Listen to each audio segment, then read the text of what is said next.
Apa arti dari ucapannya Aisar? Mari kita pahami bersama.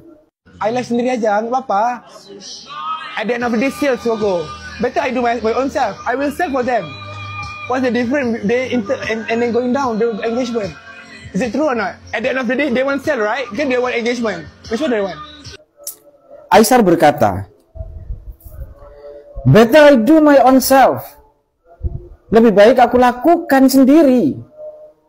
Karena pada saat itu beberapa owner itu mendesak agar supaya barang dagangan mereka segera ditampilkan oleh Aisar. Karena waktunya keburu sudah larut malam. Dan Aisar merasa terusik dengan desakan-desakan seperti ini. Aisar lantas berkata, but I do my own self. Lebih baik aku lakukan sendiri. Bukan berarti Aisar itu ingin lab sendiri, tidak. Maksud Aisar adalah agar supaya owner-owner produk itu yang sangat gila pada uang, yang sangat takut barangnya tidak terjual, itu ingin masuk, nimbrung ke labnya Aisar. Aisar berkata, I will sell for them.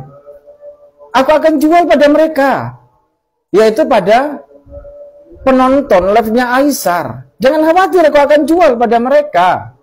Rezeki itu dari Allah. Bukan karena engkau masuk ke live, memaksa agar live sekarang, lantas rezeki datang berduyun-duyun. Keyakinan iman Aisar begitu kuat sehingga dia berkata, I will sell for them. Aku akan jual pada mereka. Aisar berkata, what's the difference? They enter and is going down the engagement. Apa bedanya jika mereka, para owner itu, masuk ke ruang live-ku dan kemudian meruntuhkan engagement? Apa itu engagement? Engagement adalah ikatan emosional antara penjual dengan pembeli. Engagement adalah interaksi yang akrab, yang dilandasi oleh perasaan, bukan hanya dilandasi oleh kepentingan uang, tapi membangun ikatan perasaan antara penjual dan pembeli.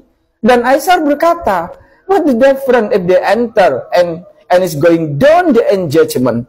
Apa bedanya? Mereka masuk ke live-ku dan kemudian mereka malah meruntuhkan ikatan keakraban antara aku dengan pembeli-pembeliku, dengan penonton-penontonku. Mengapa Aisar berkata itu akan meruntuhkan engagement? Karena jika para owner itu masuk ke live-nya Aisar, Aisar tidak bebas lagi untuk bercanda, Aisar tidak bisa bebas lagi berakrab-akrab ria dengan penontonnya. Aisar mungkin akan merasa sungkan untuk meng-approve produk-produknya. Padahal bercanda dan approve produk seperti yang dilakukan Aisar pada helm, cepok, itu membangun engagement. Strategi marketing untuk membangun ikatan rasa percaya antara pemilik produk dengan pembelinya. Ini engagement. Dan ini yang dibangun oleh Aisar selama ini. Dan ini yang tidak dipikirkan oleh para pebisnis di Indonesia. Bahwa menjual barang bukan hanya berarti mendapat uang, tapi juga mendapatkan perasaan mereka, simpati mereka. Sehingga apapun yang disampaikan oleh penjual itu dipercaya oleh konsumennya. Ini engagement. Is it true or not? Benar bukan? Kata Aisar.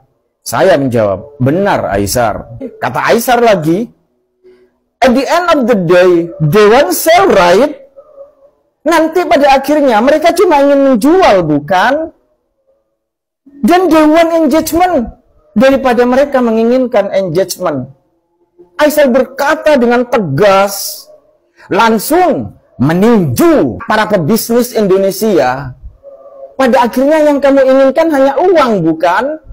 Lebih dari sekedar kamu ingin membangun ikatan perasaan antara penjual dengan konsumennya. Padahal ini yang penting menurut Aisar. Apa yang disampaikan oleh Aisar juga pelajaran bagi para pebisnis di Indonesia dan juga politisi di Indonesia. Yaitu para politisi yang datang ke rakyat pada saat musim pemilu dengan menjual janji-janji dalam kampanye agar mulutnya dibeli. Mereka akan merendah-rendah ke rakyat, mengharap-harap agar supaya rakyat membuli mereka dalam pemilu. Tapi jika pemilu sudah selesai dan mereka jadi pejabat, mereka tak akan peduli lagi pada konsumennya atau pada rakyatnya. Itu yang dilakukan oleh para politisi Indonesia. Apakah para politisi Indonesia pernah membangun engagement antara para pejabat itu dengan rakyatnya? Tidak. Para politisi Indonesia itu mirip seperti pebisnis yang tadi malam telah dibentak oleh Aisar. They want to sell, but they going down the engagement. Itu watak politisi di Indonesia. Dari Aisar lah seharusnya para politisi kita di negeri ini mau belajar untuk membangun ikatan kedekatan, engagement, ikatan perasaan, engagement, simpati, engagement antara konstituen dengan pejabat yang telah mereka pilih. Semoga para politisi kita mau berpikir otaknya untuk membangun engagement antara pejabat dengan rakyatnya. Dan semoga para pebisnis di Indonesia juga mulai belajar untuk membangun engagement antara mereka sebagai produsen dengan konsumen yang di bawah. Jangan hanya berharap mereka membeli, lantas setelah uang diterima miliaran, lantas konsumen tidak dipedulikan lagi. Itu penyampaian saya. Terima kasih. Assalamualaikum.